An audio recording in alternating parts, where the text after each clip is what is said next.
நெல்லை மாவட்டம் ஊரல்வாய்மொழி இந்திராநகர் பகுதியில் தாய் தந்தையரை இழந்த குழந்தைகளுக்கு முன்னாள் நாடாளுமன்ற உறுப்பினரும் நெல்லை அதிமுக புறநகர் மாவட்ட கழக பொருளாளருமான சவுந்தரராஜன் நிதியுதவி வழங்கினார். ராதாபுரம் தொகுதி ஊரல்வாய்மொழி இந்திராநகர் கழக மூத்த முன்னோடி மணி உடல் நலக்குறைவால் உயிரிழந்தார். ஏற்கனவே அவரது துணைவியாரும் உயிரிழந்த நிலையில் அவருடைய 2 பெண் குழந்தைகள் தற்பொழுது மேற்படிப்பு படித்து வருகின்றனர்.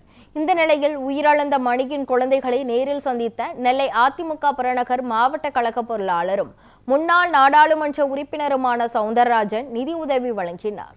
மேலும் மணியின் குழந்தைகளின் மேற்படிப்பிற்கு உதவி செய்வதாகவும் வாக்குறுதி அளித்தார்.